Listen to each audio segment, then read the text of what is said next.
Nakapasok na po ng Philippine Area of Responsibility yung minomonitor natin na low pressure area na mas malapit sa ating kalupaan. Huli itong namataan kaninang alas 3 ng hapon, 910 kilometers po silangan ng northeastern Mindanao at hindi pa rin nakikita na magiging bagyo sa paglapit ito sa ating kalupaan. So within the next 24 hours, ito po ay hindi naman magkakaroon ng epekto sa alimang panig ng ating bansa. Subalit pagsapit po bukas ng gabi, yung trough o yung outer portion nitong low pressure area magdadala ng pag-ulan dito sa may silangang parte po ng Visayas, Caraga, and Davao Region. Pagsapit naman po ng Huwebes hanggang Sabado, itong low pressure area posibleng tumawid dito po sa may bahagi ng Mindanao at southern portion of Palawan. At nandyan din yung tsansa na habang tumatawid po dito sa may Palawan, ay malusaw na lamang itong low pressure area habang nagdadala pa rin ng pag-ulan sa malaking bahagi ng Mindanao, Visayas, and Palawan sa susunod po na 3 hanggang 4 na araw. Samantala, yung isa pang low pressure area na minomonitor natin na mas malayo sa labas ng ating PAR, naging tropical depression na po or mahinang bagyo.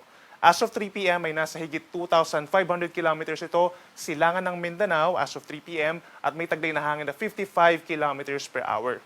Base naman sa ating analysis, lalapit ng unti-unti itong tropical depression or mahinang bagyo sa ating kalupaan.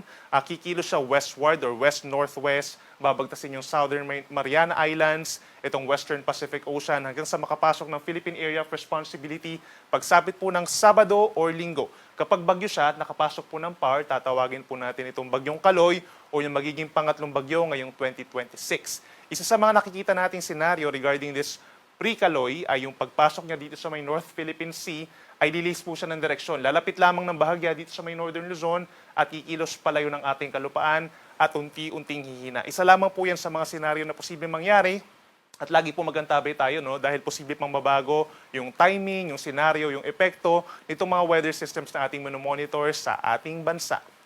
Samantala, for today and tomorrow early morning, asahan pa rin yung epekto ng easterlies o yung hangin nagmumula sa may silangan. Asahan pa rin overnight sa malaking bahagi ng ating bansa. Partly cloudy to cloudy skies at may tsansa pa rin po ng mga pulupulong pag-ulan, lalo na dito sa may lalawigan po ng Palawan at bahagi ng Zamboanga Peninsula. May mga isolated rain showers din po dito sa mga kabundukan, sa may Cordillera Region at Ilocos Region.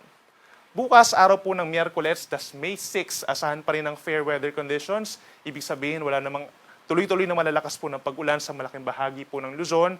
Sa may eastern section, dahil sa easterlies, partly cloudy to cloudy skies as early as morning sa may Cagayan Valley, Aurora, Quezon, Bicol Region at bahagi ng Mimaropa, habang fair naman or maaliwalas sa natitirang bahagi po ng Luzon kabilang ang Metro Manila.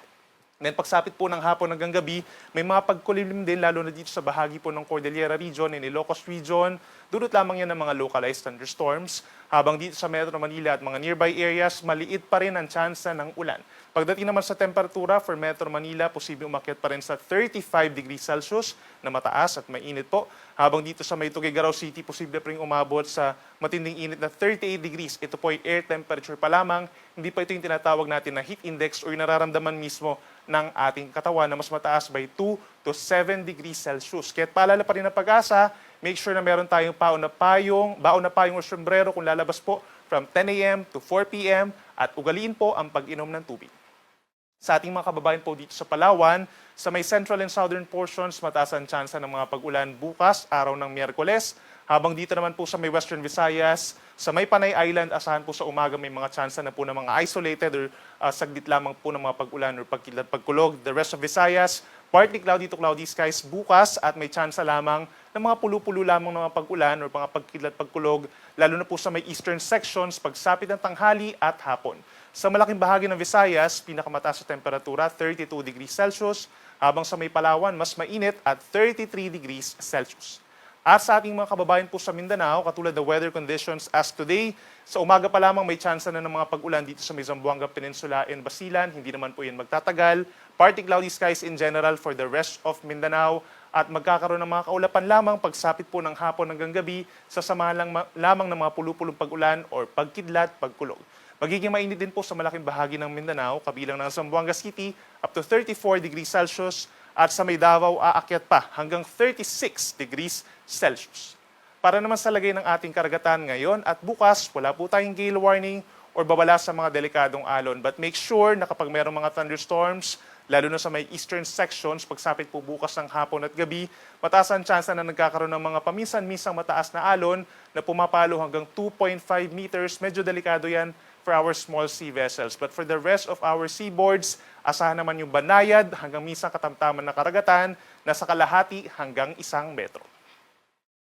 Para naman po sa lagay ng ating panahon pa for the next 3 days from Thursday up until Saturday. Inulit natin, ito yung time kung saan tumatawid po yung low pressure area from Mindanao going to Sulusi hanggang sa makarating po ng Southern Palawan.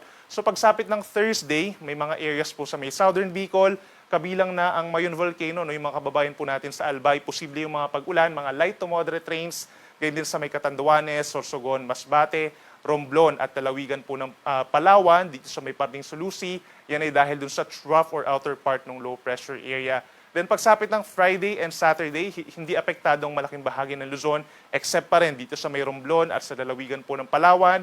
More light to moderate rains at times heavy rains kapag may mga thunderstorms sa hapon, kaya mag-ingat na rin sa banta ng mga pagbaha at pagguho ng lupa.